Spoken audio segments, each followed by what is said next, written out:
بسم اللہ الرحمن الرحیم۔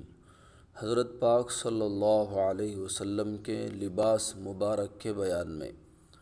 حضرت ام المؤمنین میری امی ام سلمہ رضی اللہ عنہا فرماتی ہیں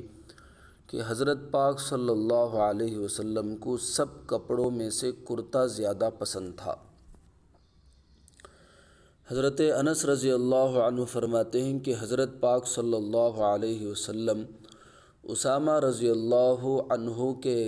کندھے کا سہارا لیے ہوئے گھر سے باہر نکلے۔ اس وقت آپ کے اوپر یمنی منقش کپڑا تھا، یعنی چادر یمن کی، جس میں حضرت پاک صلی اللہ علیہ وسلم لپٹے ہوئے تھے۔ پس حضرت پاک صلی اللہ علیہ وسلم نے لوگوں کو نماز پڑھائی۔ حضرت ابو سعید خدری رضی اللہ عنہ فرماتے ہیں کہ جب حضرت پاک صلی اللہ علیہ وسلم کوئی نیا کپڑا پہنتے تو اظہار مسرت کے طور پر اس کا نام لیتے،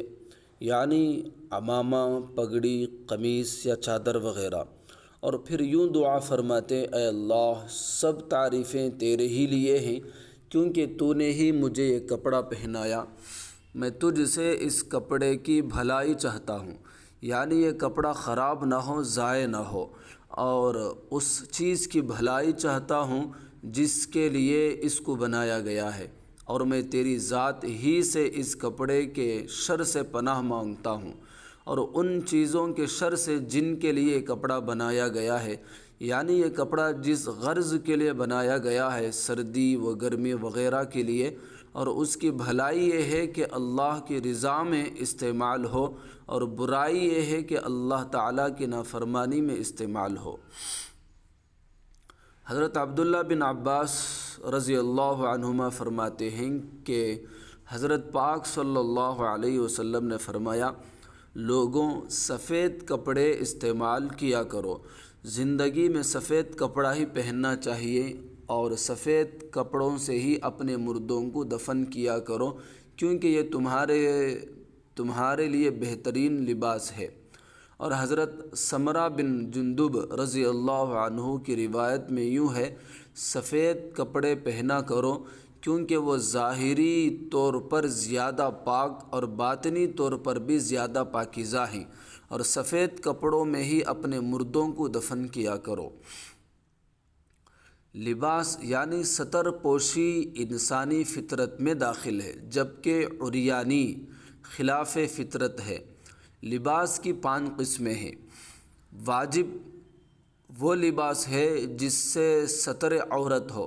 یعنی مرد کے لیے ناف سے لے کر گھٹنوں تک چھپانا یہ واجب ہے، اور عورت کے لیے عورت کے سامنے ناف سے لے کر گھٹنوں تک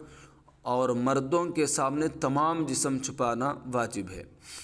حرام جس کے پہننے کی ممانعت آئی ہو، جیسے مرد کے لیے بلا عذر ریشمی کپڑا، اور عورت اور مرد دونوں کے لیے ایسا لباس جو کہ کافروں کا شعار ہو، یعنی کفار کی پہچان ہو۔ مستحب جس کے پہننے کی ترغیب آئی ہو، جیسے عید کے روز عمدہ کپڑا اور جمعہ کے روز سفید کپڑا۔ مکروہ جس کے نہ پہننے کی ترغیب آئی ہو، جیسے غنی اور مالدار کے لیے ہمیشہ پھٹے پرانے کپڑے پہننا، اور بلا ضرورت کسی کے لیے بھی میلا کچیلا لباس پہننا۔ مباح جو نہ ضروری ہو اور نہ اس سے منع کیا گیا ہو، جیسے کوئی بھی لباس جو کہ موقع پر میسر ہو۔ حضرت پاک صلی اللہ علیہ وسلم سے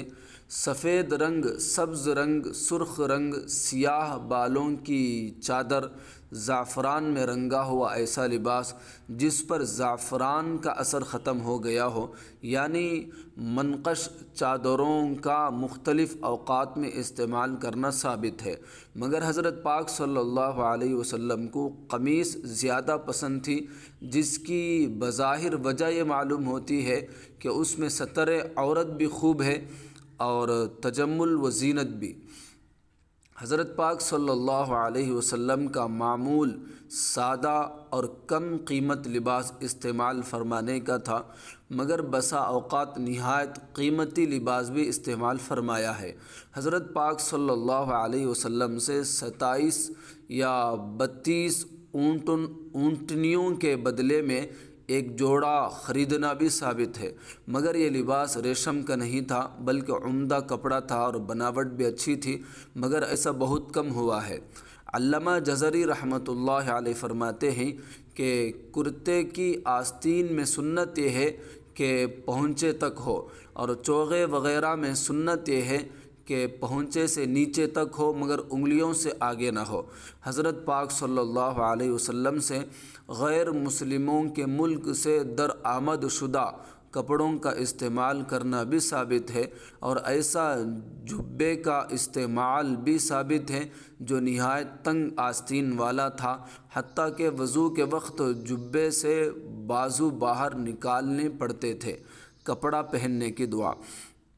اللہم لک الحمد انت کسوتنیہ اسألک من خیرہ وخیر ما صنع لہ واعوذ بک من شرہ وشر ما صنع لہ۔